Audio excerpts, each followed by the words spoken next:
绝世唐门73集，霍雨浩开始了艰难恢复治疗，只有一只手能动，居然也要参加比赛。在上集的最后，王冬儿在精心照料霍雨浩的过程中，体验到了深深的满足和幸福。尽管霍雨浩仍在沉睡，他的日常包括为霍雨浩擦洗身体、按摩、换衣、喂食丹药，以及和他说话，希望能够唤醒他的意识。在他的细心照料下，霍雨浩的身体逐渐恢复，尽管他仍未苏醒。随着时间的推移，王冬儿变得更加坚强和独立。他决定不参加即将到来的全大陆高级魂师精英大赛，选择留在霍雨浩身边。他每天与霍雨浩分享生活中的点滴。在一次喂食丹药的过程中，王冬儿感觉到霍雨浩的舌尖轻微地碰触了他的舌头，这让他激动不已，以为是霍雨浩即将醒来。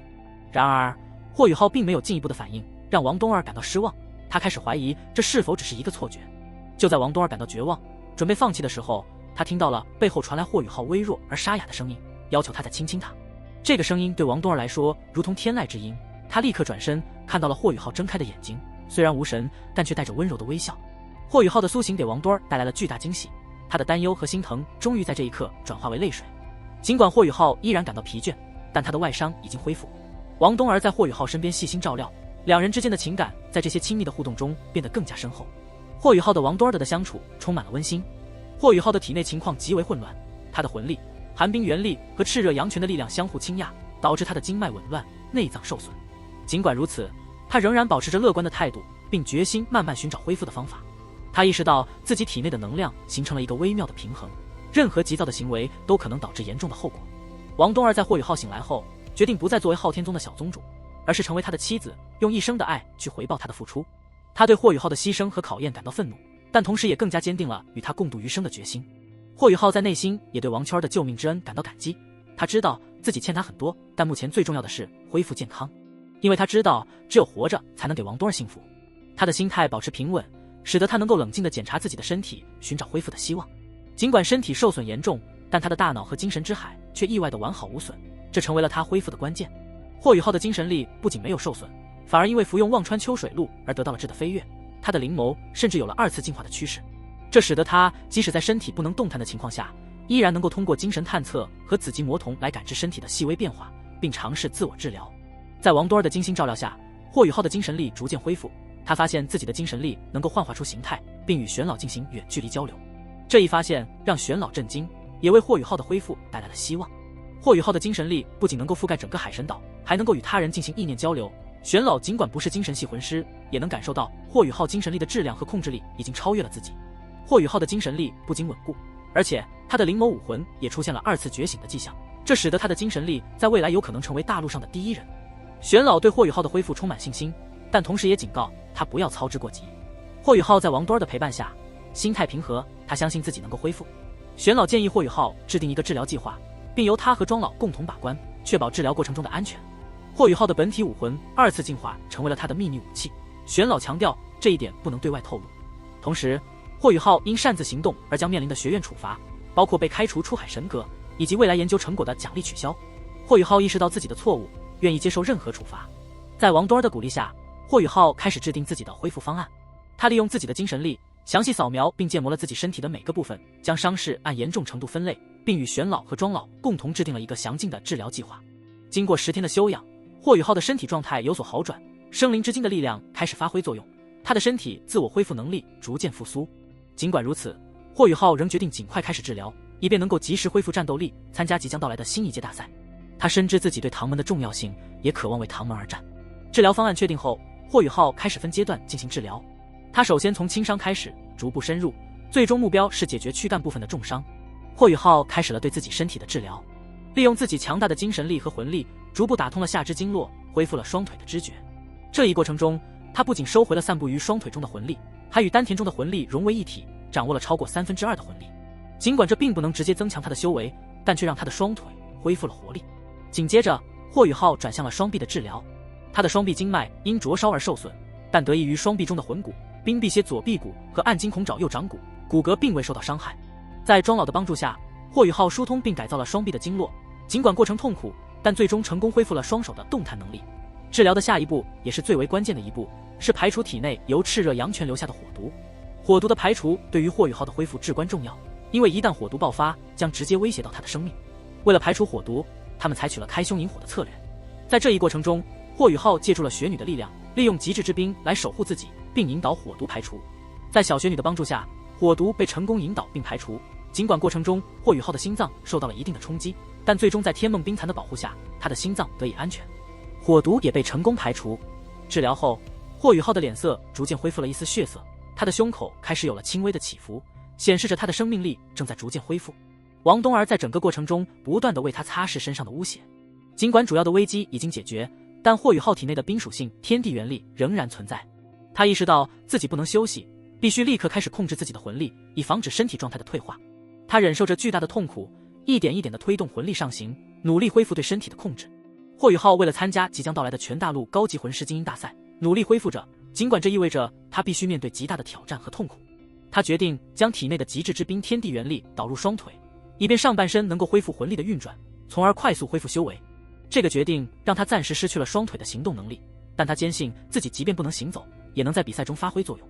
王冬儿对霍雨浩的决定表示了无条件的支持，他深知霍雨浩的性格，明白参加大赛对他的重要性。玄老虽然担心，但最终还是同意了霍雨浩的计划。在治疗过程中，霍雨浩遇到了新的难题，他的双腿经脉无法承受更多的天地元力，而且躯干骨内压缩的天地元力开始外溢，影响了他的修为恢复。面对这一挑战，霍雨浩决定将多余的天地元力引入左臂，尽管这意味着他将暂时失去左臂的活力。经过艰难的努力，霍雨浩成功的将天地元力导入左臂，虽然牺牲了左臂的活动能力，但他的修为恢复到了70%。庄老和玄老对他的恢复表示了肯定，但也提醒他必须在一定时间内吸收这些天地元力，否则双腿可能会有永久性的损伤。在王多儿的细心照料下，霍雨浩开始了身体机能的恢复。史莱克七怪的其他成员得知他能够参赛的消息后，都非常高兴。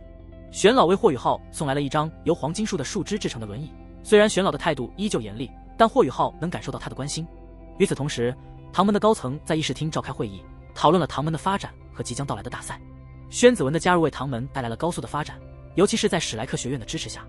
唐门地下工厂的建设正在如火如荼的进行，这将为唐门的魂导器研究和生产提供更大的空间和更先进的设备。史莱克学院在海神阁会议后决定全力支持唐门建设秘密工厂，这一决策不仅因为唐门位于史莱克城内，更因为其对学院未来发展具有重要意义。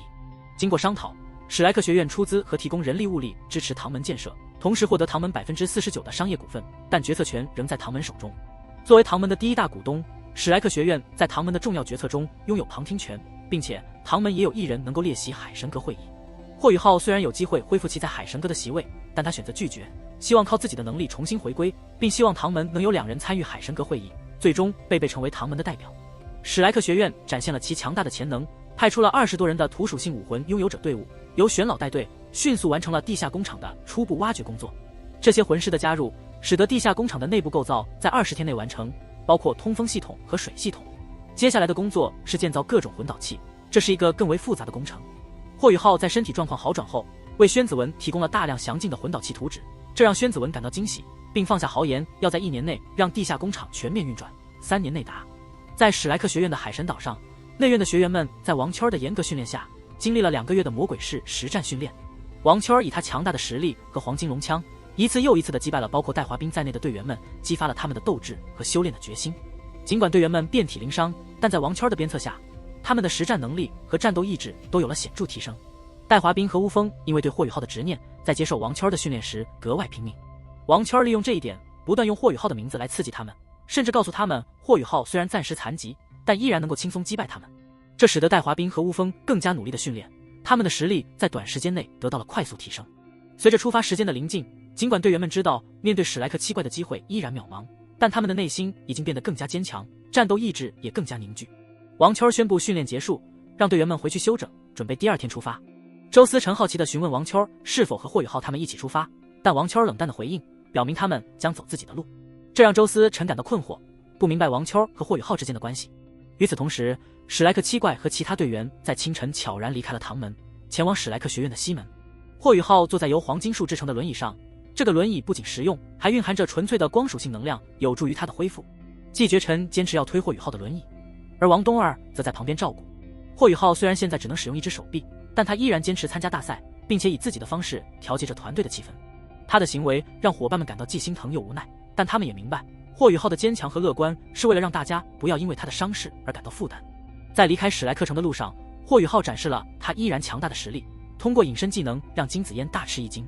他不仅能够让自己一个人隐身，还能带着身边的人一起消失，这显示了他远超普通魂师的能力。霍雨浩的这一举动不仅是为了证明自己的实力，也是为了重新获得伙伴们的信任。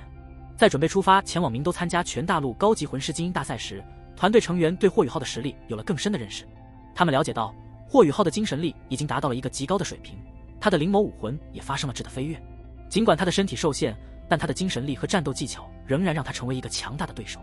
随着团队出发，他们的目标是明都，那里将举办新一届的全大陆高级魂师精英大赛。这一届大赛的规模比以往都要大，因为他重新允许宗门参加，这使得大赛的竞争更加激烈。对于宗门和学院来说，这都是一个展示实力和吸引人才的重要机会。新一届的全大陆高级魂师精英大赛吸引了空前的关注和参与。日月帝国作为主办方，不仅对大赛进行了精心的准备，还提供了前所未有的丰厚奖励，包括9级、8级和7级魂导器。这些奖品的价值甚至超过了魂骨，对于参赛者来说无疑是巨大的诱惑。日月帝国的太子徐天然正在密谋继承皇位，他对即将到来的大赛也表现出了极大的兴趣。他和橘子在后花园中讨论了大赛的准备工作，以及对史莱克学院的态度。徐天然对橘子的信任和宠爱显而易见，他已经决定在登基后立她为皇后。